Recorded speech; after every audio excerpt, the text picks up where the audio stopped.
When I took that job as president and I started working with the different departments, billionaires are telling you focus. If you can figure out how to focus on the one thing you're working on, then you can be successful. A success for me is always maintaining my frequency. Like, frequency management is what I call it. And as long as I'm always on top of that, for me, I'm successful. But if somebody wants to grow, just do one thing, anything. Rola Diab, someone who has mastered the art of transformational leadership and has guided countless leaders to reach their peak potential. She has led $100 million global brand, consulted with Fortune 500 companies, and now she's empowering six-figure entrepreneurs to double their revenue and achieve exponential growth. Her work isn't just about success, it's about creating conscious, impactful leadership that leaves lasting legacy. You've been wearing different hats, and of course, across the journey, different periods. What's success to Rola now? You know,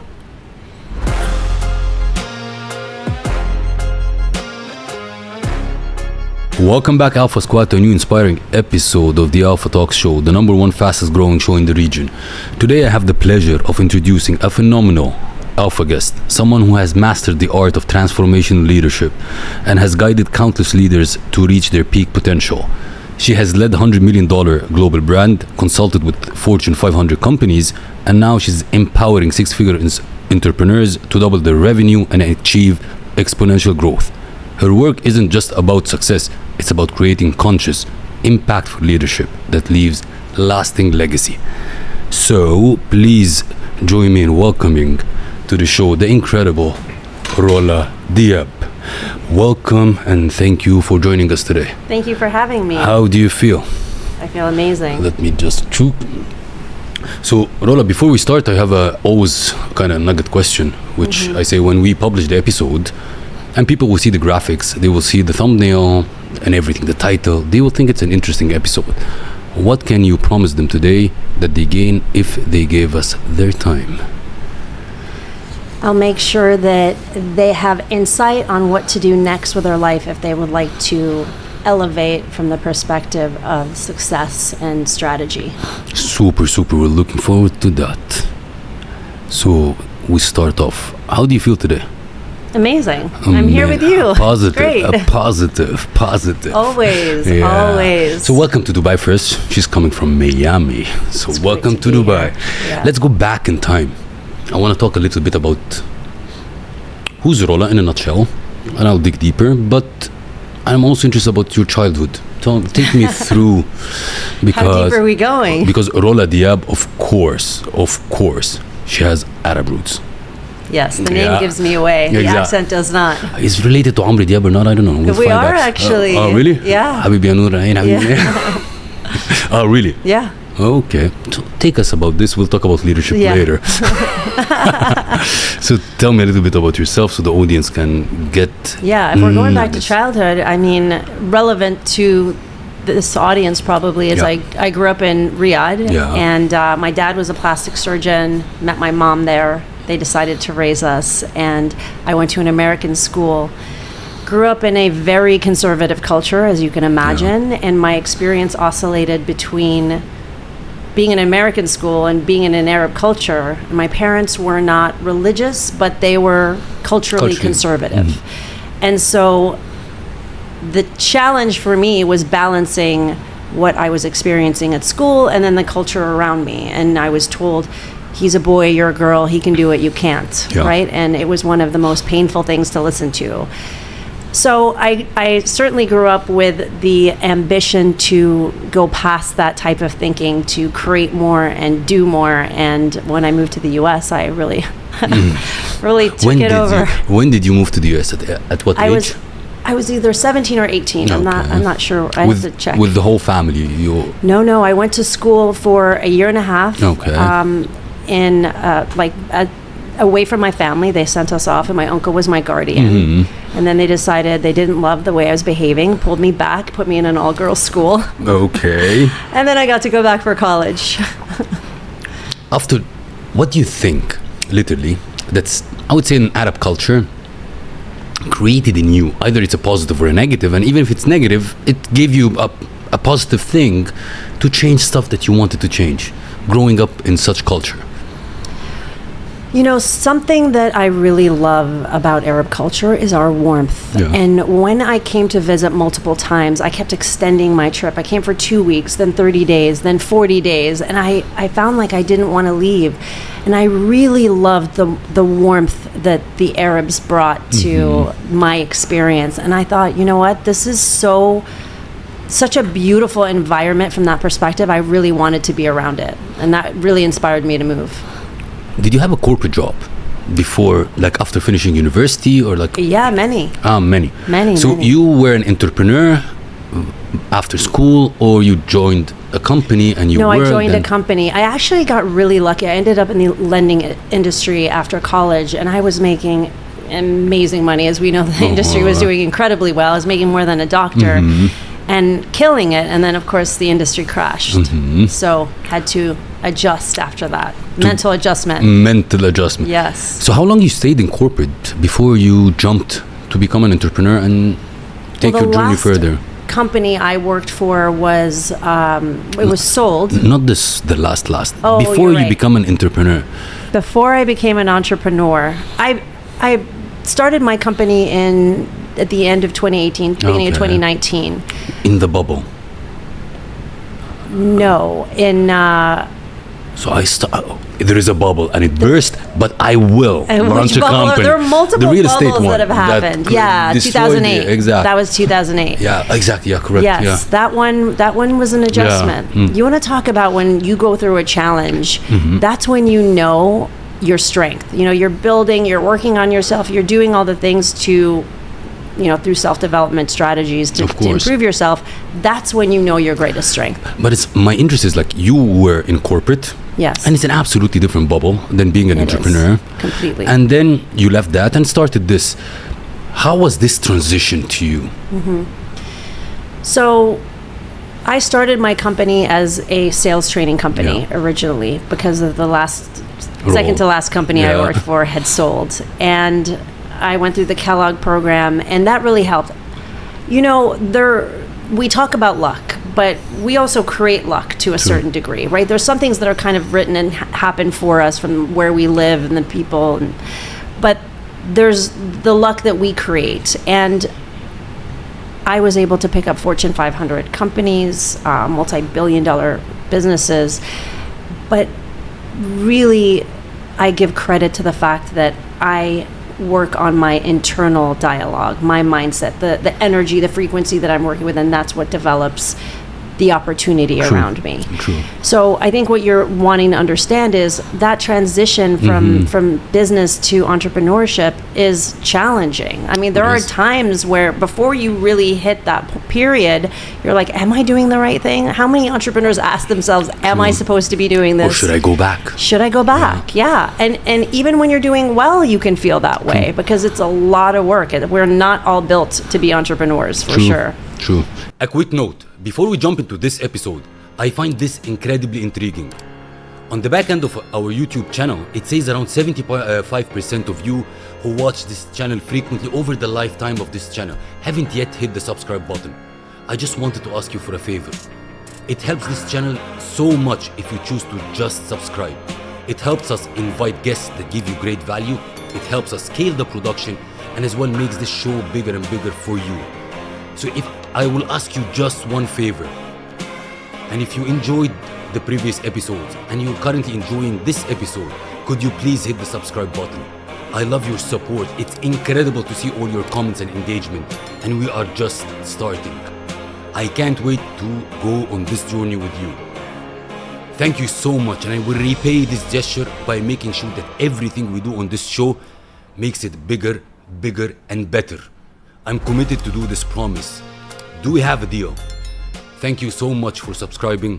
It means the world to me. Especially for coming out of corporate. So you started a sales career and you built a company in sales.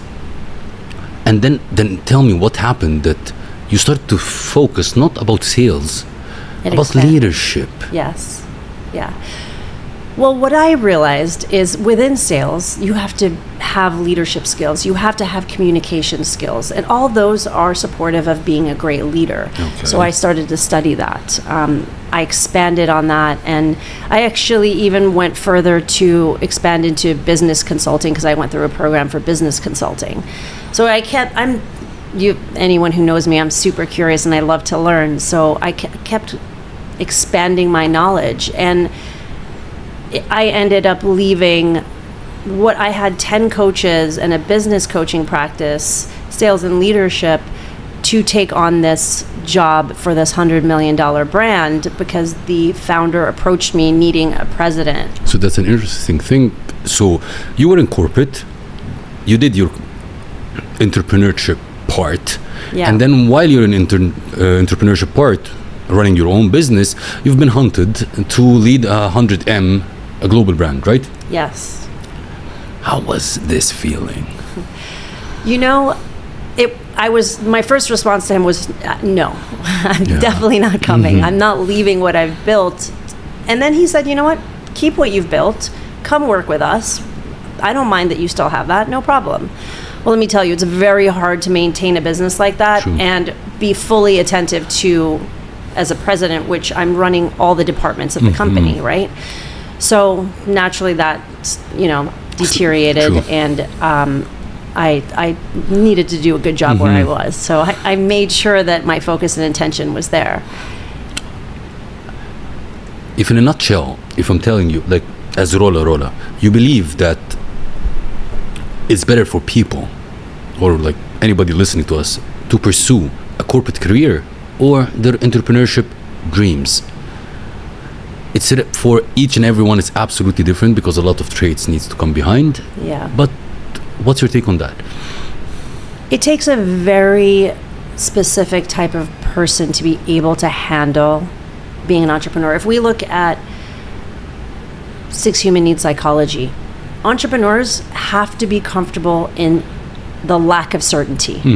Typically someone who's had a long corporate career has a high level need of certainty. True. Right? So something as simple as that. If somebody has a desire to start something, they have to be able to be malleable enough to take the punches and take them aggressively because it's going to happen.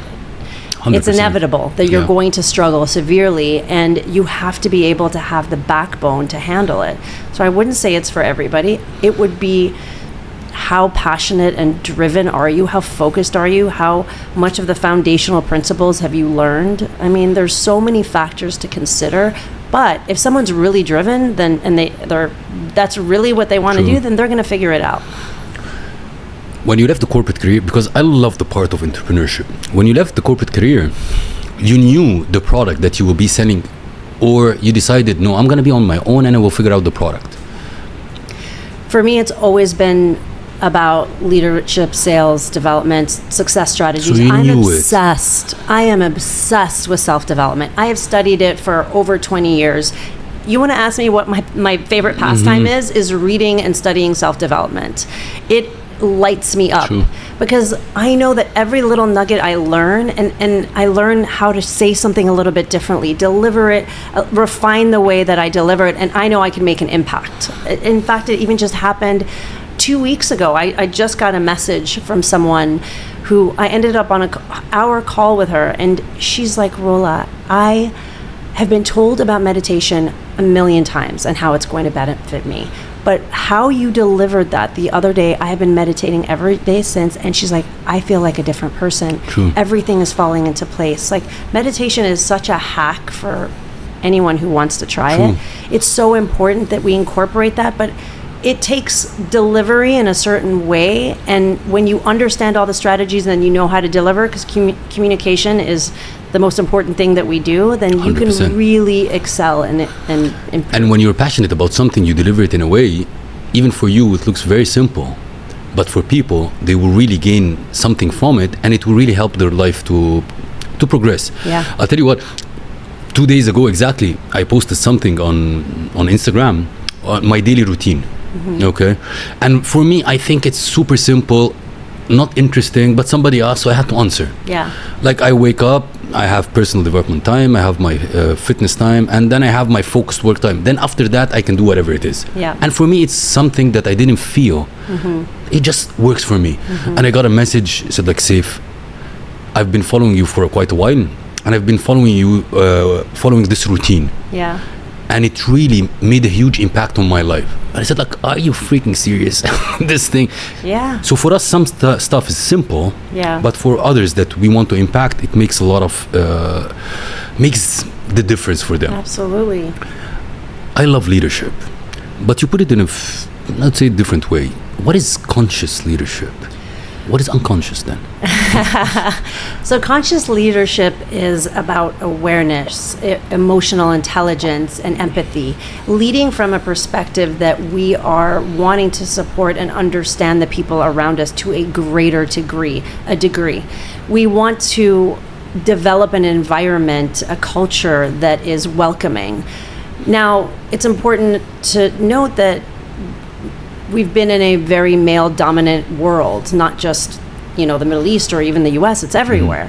And so as we're growing and the women are really entering the workforce, I mean, we've been here, but like expanding aggressively, it's important that we start to communicate in ways that makes everybody feel comfortable, and conscious leadership supports that. Okay, I want you to elaborate more on it, because it's an interesting statement. So, for example, you're coaching and mentoring people on conscious leadership. There are principles to it, or there are like pillars to reach that kind of level. Tell us more.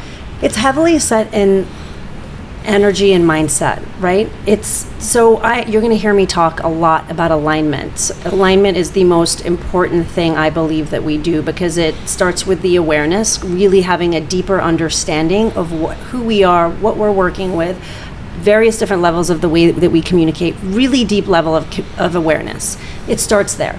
Once we have an awareness about what we're working with, we move to the mind-body spirit connection. Okay. So from there, I can tell myself something 1,000 times, but if my body says no, guess what? I'm not moving forward. True. It's like pushing against a wall. It doesn't work. You have to understand how to align your body with your mind. And there are somatic practices that we do, exercises that we do, so we can align our body and our mind so that that energy, that resistance that we're feeling is no longer. And once you align that, then we move to spirit. And I use spirit lightly because spirit is our soul essentially, and it's connecting to the infinite field of intelligence around us. There's an energy around us that we understand is there, but we don't really understand. And when you start to do practices and strategies that connect you to the infinite field on purpose, where you, for example, meditation, you go into a state where your brain state is moving from beta, and the beta that we're speaking now, to alpha, to theta. And when your mind is awake but your body is asleep, you're able to access information in this field. And when you tap into that field and you come back into the 3D world that we're in, you are now going to experience synchronicities, alignment, things that happen for you that you're like, wow, I can't believe that happened as fast or as easily as it did. It's shocking. And we do this in our mastermind programs, which is a whole nother story about how you can accelerate results. But this process is a game changer. And I have to tell you, it took me time to get there. I understood so many different self-development strategies. After doing endless work with every major teacher, getting certified in coaching, going to DeMartini and Dispense, name them, I've done it, right? Once you go through so many teachers and years of work, you start to see patterns that work in each part of them, right? And then you can bring them all together to gain results. That's why I talk about alignment. Mind, body, spirit. Once you align those three, that's where you see the fastest movement towards your goals. When you do that with corporations, you only target the leaders or the leadership team, or also the organization as a whole? Depends on the company. I've done all the above. I've worked with just an executive team. I've worked with their team. So sometimes what we'll do with corporate is work with the executive teams and then do a workshop for their staff. The non-management team. And the reason that we typically want to start with leadership is the energy that they're emitting into the company is felt across the board, True. right? They've got the most hands in the pot. They're impacted by the most people. So leading all these big teams, we need to make sure that they're in the right alignment before they start spreading their energy. I love that. You have a very interesting, I would say program called Breaking Cinderella. Yes. Is it related to leadership? It is. I mean, the difference is it's self-leadership, right? Because all the strategies that we learn are applicable to ourselves, right? Like when we speak to do the training for corporate, everything we're teaching them is applicable to them as an individual, right? It's all the work we're doing for them that they're going to improve and then share with others, right? Granted, on the corporate leadership piece, there's additional strategies that are specific to leading teams, how to run meetings, etc. But a lot of the strategies that are the frameworks of alignment and all that are in the Breaking Cinderella program. Give us a little bit about it. Okay. I'm knocking the door. I'm entering the Breaking Cinderella program. What I'm going to see? So, because 90% of people don't finish programs, it was really important to me that we didn't create another program that people didn't get success. It's a success strategy program. So if we're going to create success, I need people to have accountability. So we created it as a mastermind, meaning they're going to be assigned an accountability group that they meet every week, and they're ensured that if they don't come every week with their goals met, once or twice that might happen, but if you're coming back 3 times and you haven't met your commitment for the week, you're either dropping out of the program because you're really not committed, or you're going to stay and you're going to adjust your goal, maybe change the way that you're doing things, but you're going to follow through because you have people looking at you every week, and you don't want to be the one person that isn't actually doing what they said they were going to do. How long is the program? It's 3 months. However, we're going to keep them in longer just as far as the mastermind itself goes, but the training piece is 3 months. Let's say, what is your, I would say, optimal vision for people entering first day and exiting after the 90 days? The idea is for them to come in and have a 90-day goal that they're looking to accomplish, and they either accomplish it within 90 days or less. Okay. Now, if it's looking that they're not, we evaluate along the way to say, what are you doing? Where is your commitment? And what strategies you're applying? Because we're going to give them quite a few strategies to help them. Alignment being the most important. But it's more of leading yourself towards your goals, but it's more of a goal setting framework. It's more than that. The goal setting is just the baseline. The success strategies that we use we go deep from somatic work, like we said, with the body, alignment strategies, the energy work. Energy work on its own is, very much visualization and moving energy. And we go through the science behind that, so we get buy-in right up front. So they're not like, what are we doing? Most people understand it, but we make sure that we get them to understand at a deep level what's happening. I love that. It's for men and female, or like female and males, or so the Breaking Cinderella program is targeting women based on the name. You can understand. We won't say no to men, but we are targeting women, and I have a program separately for men as well.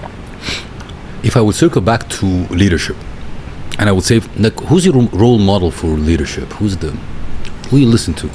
I'm certified by Tony. I love Tony Robbins. His work has been so impactful. The psychology world uses his work. True. It makes such a difference. In fact, I have a really great story where I was working with this company, and somebody that wasn't even on the roster for me to coach, they were having issues with him, one of their managers. And so they're like, hey, would you mind adding this person? We're having some trouble.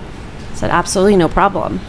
I got on one session with him and went through one of the frameworks that I learned through Tony, through my certification. And 2 days later, I got a call from one of the other managers saying, what did you do? Like, this person's completely different. And that's why we say it's transformational coaching, right? Because you can change that fast. When you understand, when you have greater awareness, you're able to change. You can change in a minute if you need to. You can change a phobia in a minute.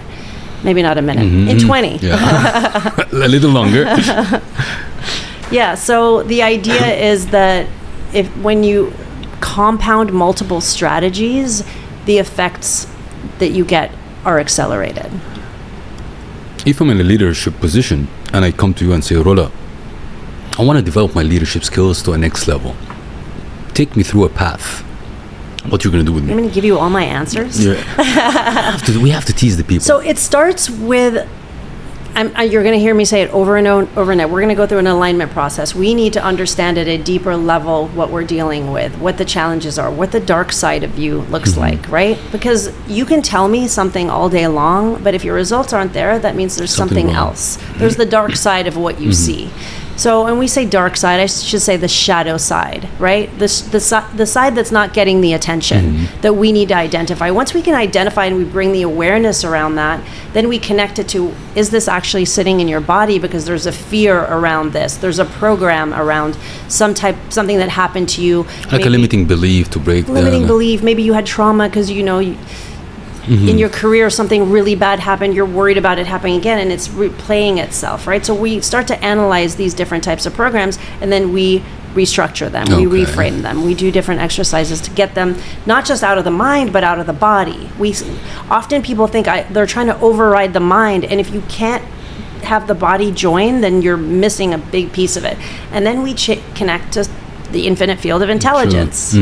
So those three things, that's the main foundation of the process. And it's also a 3-month thing, or it's there's a compressed for leaders, like their lack of time in general. Yeah, no, you can go, it depends on what the challenge is and how deep they are, right?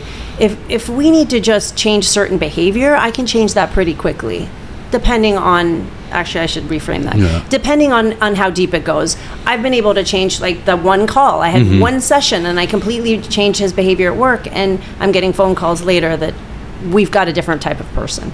So when we create that awareness and we develop a process for them to understand how to move through the world, most people are not taught this. It's once you start learning this and then you realize, wait, how did I never learn this? So it's just specific frameworks that end up being very beneficial. And if I see, for example, let's say like from majority of the clients that you have, what are the main challenges? Like, oh my God. Like here's a good one. I had male and female. Listen, it's really interesting. Sometimes you don't know where it's going to go. Yeah. So I had I was working with this one corporate team, and one of the guys started to have a problem. And he's a rock star, but he was starting to have problems. And we were doing one-on-ones. And I got on a call with him, and he was super honest with me. And he's like, Rola, I'm sleeping on the couch right now. It's really bad what's going on with me and my wife. Now, I'm not a relationship coach, but I have frameworks for that as well. So I walked in through this framework, and then we identified, well, let's go basic, and what personality type is your wife? And we identified her as a dominant personality type. Well, if you know about the DISC personality types, or a dominant personality type needs to be in control, and they need to feel that like when they're speaking to you, that you're listening, they're in control. So he's not that personality type, so he doesn't respond in that way. So I was like, okay, go back and have the conversation this way.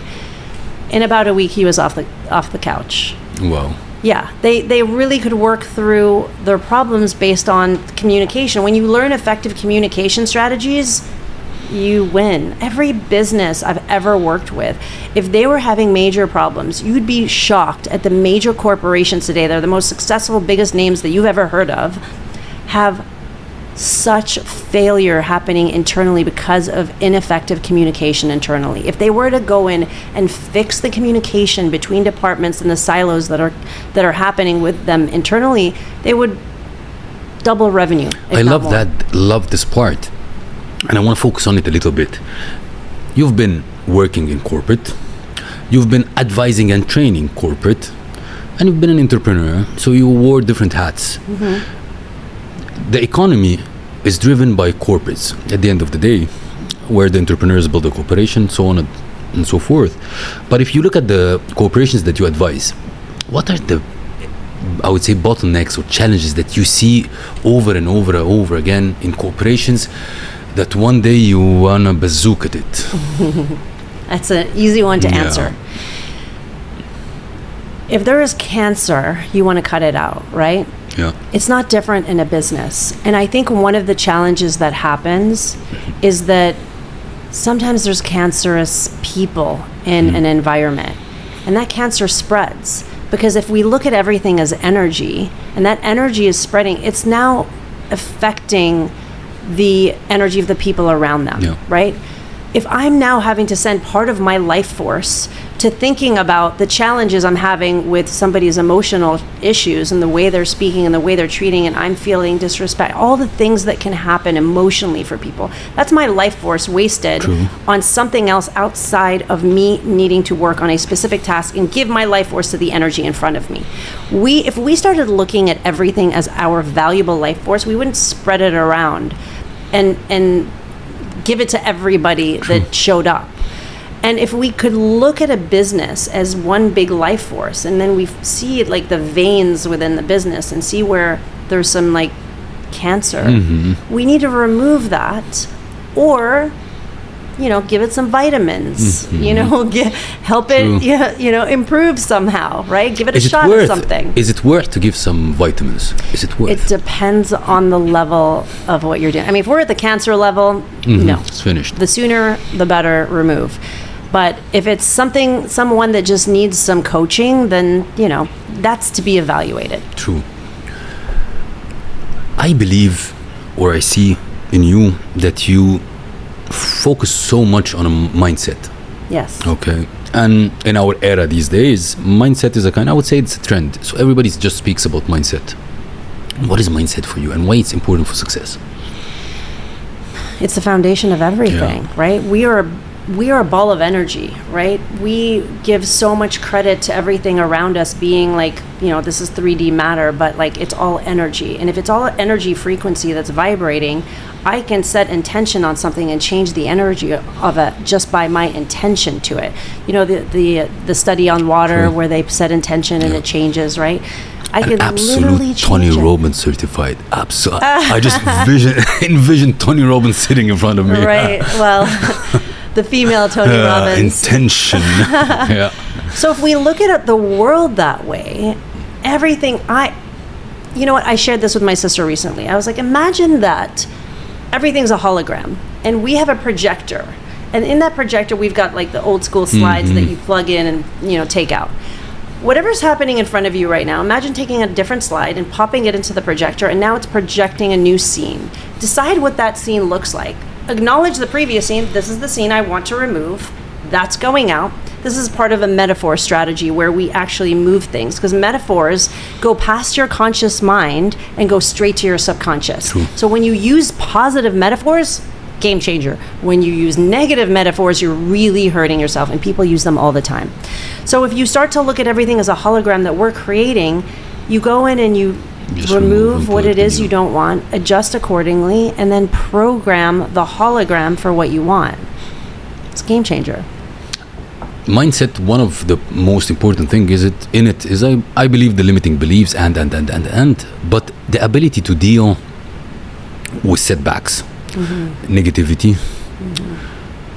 What kind of recommendations do you have for people that, oh my God, I have this thing happen today, tomorrow, next week, this shit is happening? You have to be prepared. Exactly. So I look at it this way. I one question. Whatever I'm going through right now, am I practicing success because I'm going to get success? Or am I practicing failure, stress, worry, whatever, visions of things of everything going wrong, right? I'm practicing failure before it happens. True. So you want to practice success before it happens, and the same thing, you don't want to practice failure before it happens. So I ask myself, right now, if I'm in worry, my focus, my vision, my thought process, the questions I'm asking are on the negative, I'm practicing failure. So I need to check in. So first question, I start there. Once I identify that I'm not in the success, and if I'm asking that question, it means I'm not. So now I need to look at that. Okay, next question, how do I practice success? Well, I have a way of thinking if you look at everything as a frequency, your thought is a frequency, your words are a frequency, your actions have a frequency, everything has a frequency. So I want to align and compound every strategy that's a frequency to compound and so send it to what I'm doing. So my thoughts, I start with that. What am I thinking? Okay, now I'm going to think a certain thought. I have a certain image in my mind. What's the success image that I want to program? That's the success image. I want to connect that with my emotion, right? That's the fuel to the fire. It's the gas in the car. I'm the car, right? True. My steering wheel, I'm like going in this car, gassing it up with my emotion. And the roadmap is the vision, the picture that I'm sending. And then I compound again with the words. Now, the words are important because when I speak something out loud, in my head, it's just a thought. When I speak it out loud, that's another frequency. Now, you compound that with the rest of it.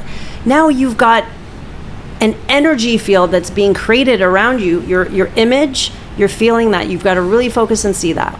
Your thought out, your words out loud, and then you energetically move in that. Now, when you couple that with closing your eyes, there's heart breathing techniques that are really powerful that connect you and create heart coherence, heart and brain coherence, which creates a field of intelligence, of order around you. It creates order in your energetic field. There's over 30 years of study done on what the heart does and the coherence practices that benefit us and help us tap into our intuition. So when we practice those things and we close our eyes, elevate our frequency, and then take it even further to go deeper, to program in the quantum field. I'm hoping that doesn't like go too far right now. Quantum field. There's a quantum field of infinite intelligence. Like it was stepping into that field and programming in that because that's the frequency, the brain state frequency that we want to access, right? Compounding all those things. Because typically what we're doing is our thought negative, our word negative, our body is responding negative. Now you've got 3 compounding effects that are making you feel bad. Well, go the other way. Don't just think it. Don't just see it. Compound everything. You know, like, one of the things that you said, of course, the positive thoughts that will leads to a positive action at the end of the day, because what you think, you act, what you act is a result, and it's important. This is from an absolute framework, but sometimes I'm a little bit crazy in human psychology. And I love to study plane accidents. Interesting in what sense? Because I studied the psychology of the pilot when he did the accident. And in a couple of days back, I was studying a flight from Dubai to a city in Moscow where it crashed, 80 people were dead. And they were studying the psychology of the pilot. The pilot, before flying from Dubai, he was briefed that there is a lot of wind, turbulence too. And it catched in his mind all the negative thoughts. By the time he reached the city, which is called Rostov, he tried to land and it was impossible, so he turned around, and then with his bias towards the negative thought that he had, oh shit, it's one of the hardest airports. Right. And at the end he crashed and then in the final report he said like, okay, because the human psychology, he was biased with fear that shit will happen, and he crashed. Why I'm saying this? Because I'm a total believer in what you said in terms of if you manage to control your thoughts, the thinking and the actions that you will take afterwards will really be different than from a fearful thought or a positive thought. That's why when we say to people around us, try to exclude negative people from your circle. Oh my God, yeah. Exclude all the news, what we hear, it's negative, because it all hinders your thought process, thinking process, and actually what you act. So I love that point. If I ask Rola, what's your definition of success? You've been wearing different hats, and of course, across the journey, different periods. What's success to Rola now? You know, doing as much work as I've done on myself, and I've had a lot of success in my career, something that I recognize is that emotions, we give a lot of credit to our thoughts. Like, if I think this way, therefore that's a real thing. And it's like we think crazy thoughts all the time. And so it's a discipline to be able to manage the way I think. And so if I ever get into a challenge, or, whatever is happening around me. A success for me is always maintaining my frequency. Like, frequency management is what I call it. And as long as I'm always on top of that, for me, I'm successful. In the moment that I'm managing my frequency on purpose, in times that it's hard, I'm succeeding. Mm-hmm. Because whatever's happening in front of me right now is a snapshot in time, and that's about to change, because whatever frequency I was emitting before that allowed this to happen, I'm now conscious of, and I'm connected to turning that around for the next scene. Very interesting, because majority of people, when we talked about success, they say like freedom. You put another twist to it. Then if I ask you, what traits do you have that contributed to your success now? Awareness is a big thing. Like, the constant need for growth, to learn to understand at a deeper level. I always want to understand. I want to understand people at a deeper level. I want to understand myself at a deeper level, and then I want to create frameworks that support me managing it moving forward. I love when you said growth, which means you really support personal development overall. How your personal development looks like? How do you develop? How do you develop yourself? Wow, I don't know where to start on this one. I mean, like, to give guide for people. Like I told you, like when I wrote, like I study an hour and a half a day. It's a must for me. I never stop, whatever the day it is. It's a must. I think what happens for a lot of people is it seems so big. It's such a big thing to accomplish, whatever it is. But if we just start with 1%, change 1% of what you're doing, you're going to at the end of the year of 1%, the compounding effect of that, you're a different person. Completely different person. So if you're just constantly deciding, like, I'm going to work on this, and you may work on that for a little bit and you feel good about it, and now you want to expand into something else, great. There's no rules on how to do it. There are ways to make it easier. But if somebody wants to grow, just do one thing, anything, move in one direction. Even if you decide that, you haven't worked out in your entire life, but you feel like you should. True. Do 2 push-ups today. Do 2 tomorrow. Do 3 the next day. Listen, that alone, if you stay consistent, you're winning. 100%. If I go and circle back to the term entrepreneurship, how do you define being an entrepreneur, a successful one? Because it's a term that abused. So, a successful entrepreneur, and what are the traits you think in our era now to be a successful entrepreneur? Because 15 years back, the traits that were needed for entrepreneurs totally different than the ones that we need now, because the awareness and all these things weren't there at that time. It was command and control and all these stuff. What do you think? 2 words come to mind: discipline and consistency. Because it's so hard to give up, especially with as much information and distraction and everything that we're in the most distracted world we can possibly be in. So if we can stay disciplined and consistent in what we are seeing works, and then adaptable, because you want to shift with, as you're learning through the experience, there's always going to be something that comes up, right? True. So you've got to be adaptable and have that growth mindset. And to know that you don't have to have every answer. It's okay. Like, you can seem like you have all the answers, but you never will. And the second you say you have all the answers, you're in trouble. So don't ever say that. I love also because, I catch the words, which actually resonates with me. If somebody asks me, Seif, what is your worst enemy?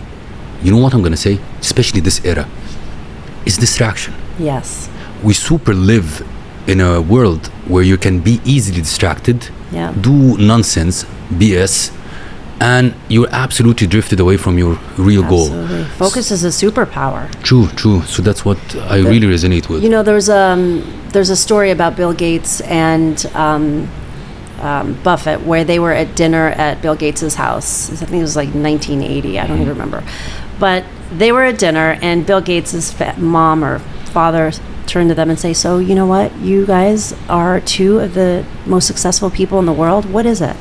What do you think it is that made you guys so successful? And they said, okay, wait, don't tell us, write it down. Like, we don't want you guys to influence each other. So they got a piece of paper and a pen, and they both wrote down their words, and at the same time they lifted the piece of paper and it both said focus. True. You may have already heard 100%. this story, but it just shows you the billionaires are telling you focus. If you can figure out how to focus on the one thing you're working on, then you can be successful. True. And it was a great example that you mentioned about when you took the role as a president of the company and you let go of the focus on your own business. Yeah. 100%. But really, we live in an era where you can be easily distracted with everything around you from your main thing, your main goal, your objective. That's why I'm saying this is the main enemy. If I circle back and I said, what was your favorite failure to date? The one that you're absolutely grateful for? Grateful for a failure. You know, when I moved to LA from Chicago, I was killing it in Chicago at the company I was at. I was one of the top. I moved to LA and it hit me hard. I believe we pick up a consciousness of the environment that's around us, and I'm a very authentic person, and I was in an environment that was not saying all LA is that way, but what I was around was not, and the experiences were quite painful, and it started to affect my confidence. And as my confidence deteriorated, so did my work. It immediately showed up in my work. I was struggling. I went from the best to like struggling. I moved away from that area, you know, started to rework on myself and started lifting myself back up. But that period of time was so challenging for me that, let's say about 5 years later, I'm on a stage in Cancun speaking to business coaches about the currency of confidence. I went from failing miserably from a confidence level and deteriorating at work to being on a stage talking about confidence and then winning an award that day. Like, it was such a contrast, right? But I had to fail in an experience in an environment that showed me to pay attention to what kind of energy I'm putting myself around. Because how do I go from this being on top of the world to completely the opposite just because I changed my environment? That's how important your environment is. The environment is.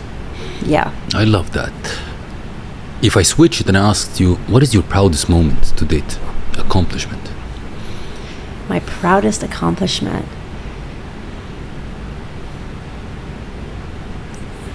Honestly, it would probably be part of that story as well, because it was such like a failure in the beginning and a success in the end. I feel that for me to overcome the challenges that like almost broke me in a sense, you know, and I've had many of them. I can't say there's only one, right? But I've had several.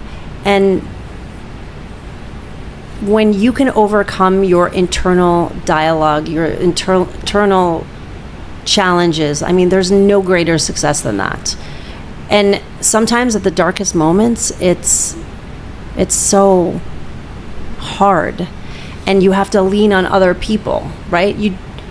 Understanding that you don't have to do it on your own is really important. True, because a lot of people think that you can do everything on your own, which actually there is a lonely person who succeeded by himself. And I'm going to add one more thing, just because this was such a surprise for me. When I took that job as president and I started working with the different departments, something that I recognized right away is that the logistics department needed the most help. So I spent the majority of my time, and there was no tech in the department at that period of time, so everything was done manually.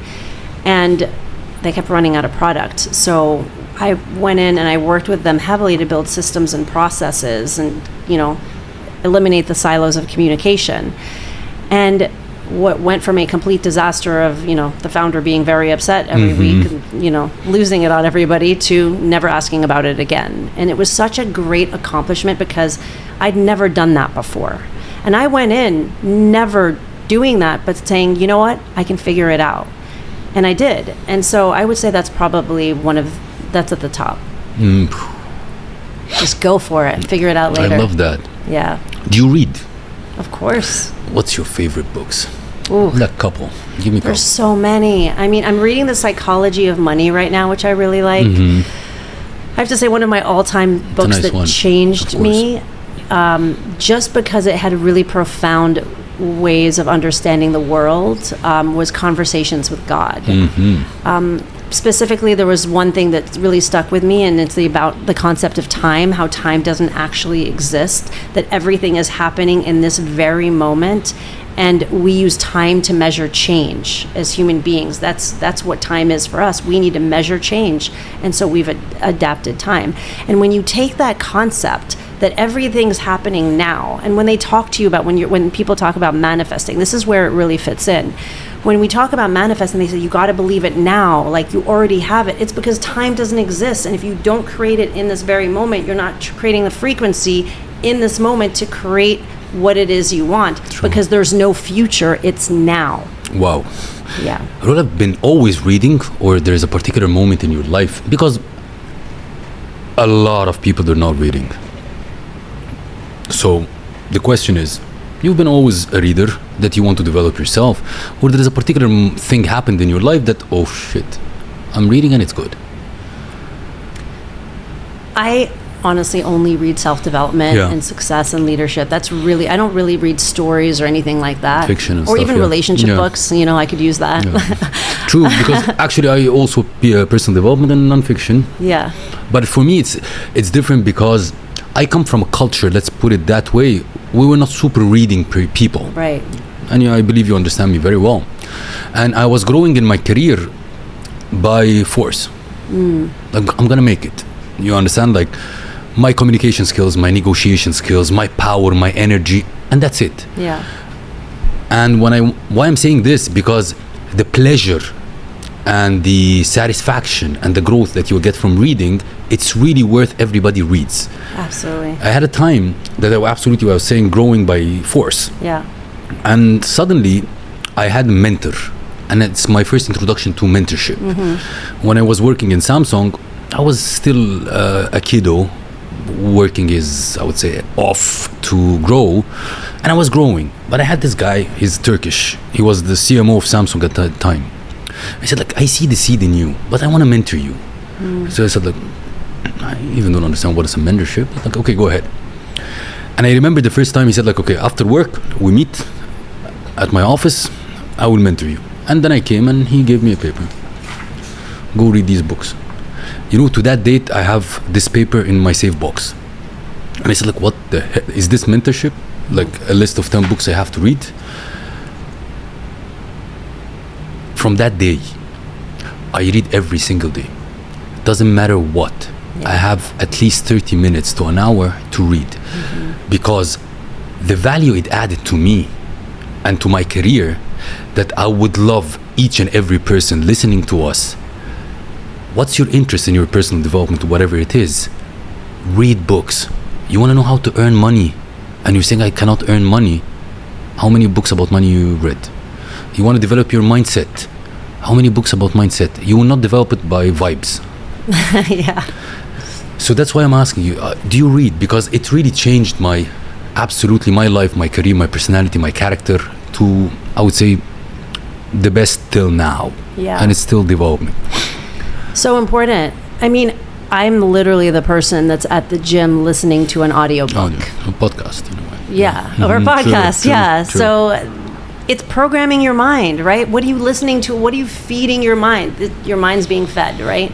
So you're either feeding it, I mean, don't get me wrong, I'll listen to music too. Of course. Yeah, you have to divide. Not completely boring. You have to divide. But it's so important because you're constantly programming your mind. And if you're using your downtime to program your mind for things that are supportive of your future, I mean, it can't hurt you. You know, you said something very interesting, because a lot of people will think that we are advocating for just read and that's it. No, you can listen to the music. We listen to music. We watch series. We watch movies.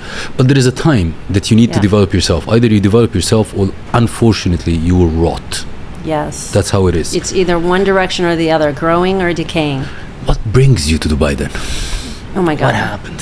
I feel like I should be the poster child to advocate Dubai to everybody in the US, because it's the best place. Every time I came, I didn't want to leave. And from the people to the food, the restaurants, the whether you want a spiritual community, that's here. You want a business community, plenty of that. You want the party crowd, that's here. Whatever you want is here in one city, and it's international, it's global, there's endless opportunity. It's the safest place to be as a woman. Let me tell you, Miami is getting scary, true. right? There are things happening in the world that are scary. True. And I don't have to worry about any of those things here. It's no-brainer. So you're happy. And how long have you been in Dubai then? Officially, since I moved from the US, it's been 3 weeks. Ooh. So the next podcast will be love that. There is a nugget question in the show, a series of nugget questions, which is, how do you define an alpha? What's an alpha for you? An alpha, it typically tends to be a natural leader, commands a room, assertive. When it comes to relationships, they are dominant and need to be in control. Typically not someone I can date. Interesting. Good or bad?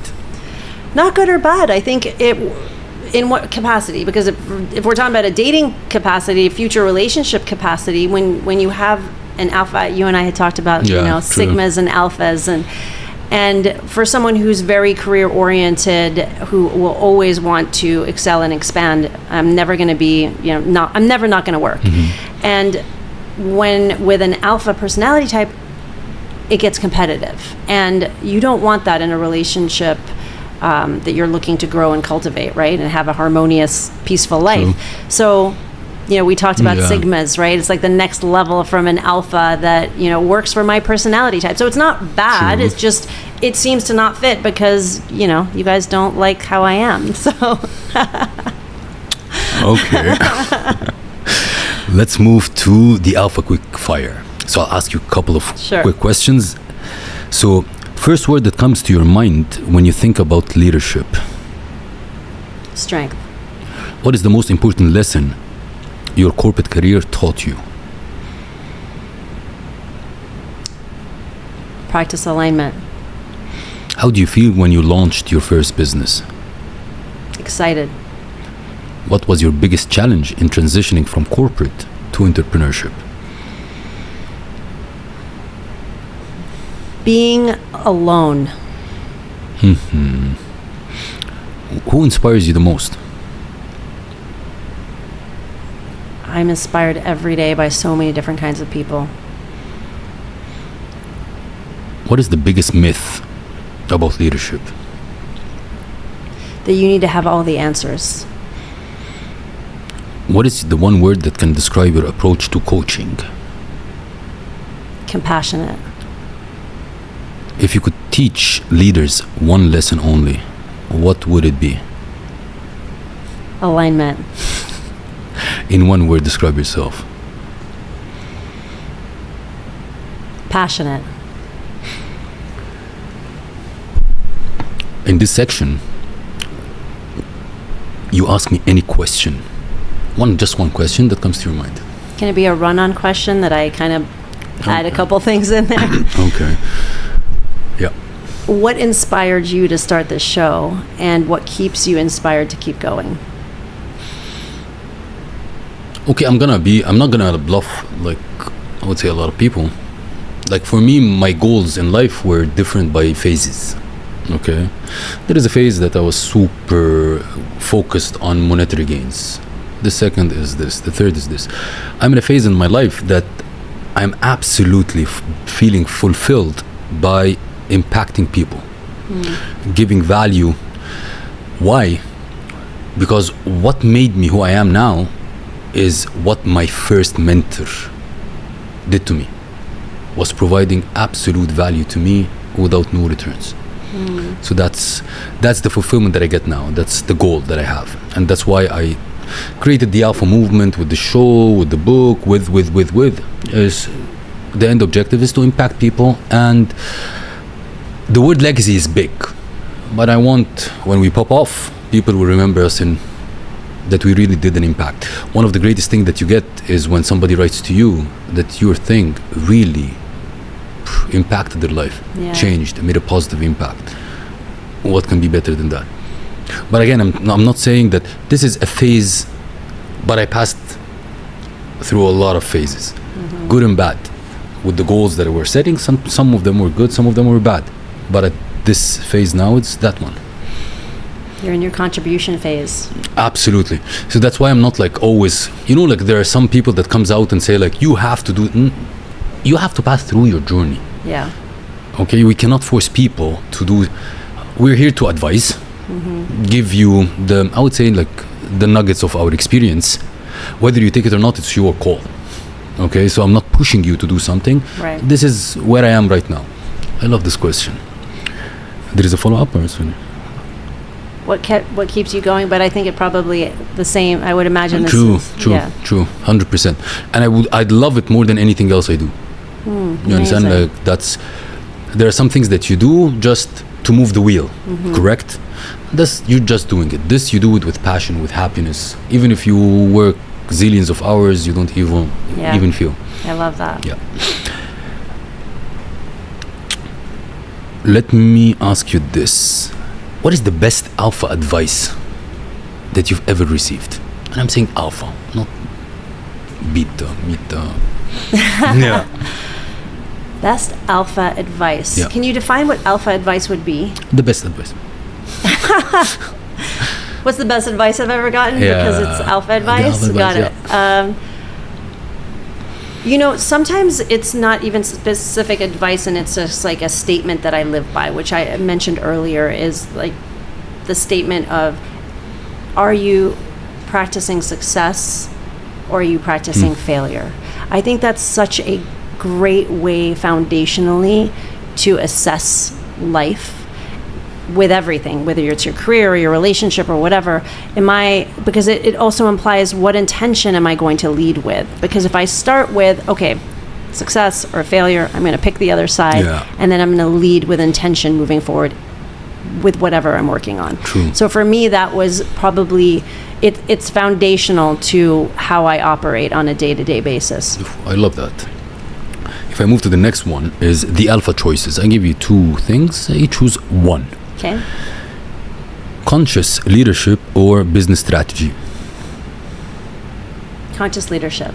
Mindset or skill set? Mindset. Dubai business scene or Miami lifestyle? Dubai all the way. Leading with impact or building a global brand? Leading with impact. Morning routine or late night brainstorming? Always morning. Speaking on stage or one-on-one coaching? Love speaking on stage. Networking event or deep work session? Deep work session. Pursuing passion or scaling a business? Passion. Expanding your business or mentoring others? Ooh, both. Mentoring others. It's part of expanding my business. If I give you a piece of paper, a canvas, and I ask you to draw yourself, what you will draw? Not the Cinderella, but like something else. It's so funny that I don't even have to think about that, because I did this actually when I was 20-something years old, where I drew myself on a stage speaking to thousands of people. And I remember there were just stick figures. I remember doing that. And fast forward, I remember when I opened my Instagram account, I made it Rola Speaks. I wasn't a speaker. And I wanted to be a speaker, and meaning that behind that work meant that I was impacting people to a degree that made that many people show up. Wow. Yeah. And you made it happen. Making it happen. Let's say people are listening to us now and they're asking, okay, how can I connect with Rola? Interesting to participate in the Cinderella program or whatever coaching. Yeah. How they can connect with you. There's a few things actually. So breakingcinderella.com for our mastermind and other programs. Not exclusive to just women. We do have programs for men. We actually have a live event coming up next week on the 4th of September. And the venue might change. As of right now, it's Capitol Club. And then we've got a workshop coming up in later September as well that we're finalizing on. So there's a lot of things happening, but anyone can direct message me on Instagram, Rola Speaks, 1L, and or go to breakingcinderella.com. And actually, I wanted to offer a promotional offer for anyone listening as your guests or your audience. If they mention Alpha, they'll get a 30% promotional offer for anything that we're doing right now. Can be better. All the best. I will leave all the details in the description. And before we end the episode, and I will ask you what kind of last message you want to leave the audience with, and you can shoot it to the camera. I would say if you're struggling right now and you need assistance, either find a mentor or pick up a book that's relevant to what you're doing and get absolutely focused on fixing the problem through education and awareness. And if you want to learn about alignment strategies, you can always contact me. Ooh, super, super, super. The last section of the Alpha Talks is what I call the Alpha Talks memoir, where the Alpha guest has to do a couple of things. Number one is to write their experience in the show, what kind of experience they had. It's kind of a testimonial. And the second thing is to write a question to the next Alpha guest, but then they won't know who wrote the question. It's a way of connecting Alpha guests to each other. So now you need to answer a question from the previous Alpha. Are you ready? I'm ready. Every time I turn these pages, like, oh my God, that's a lot of work that's been done.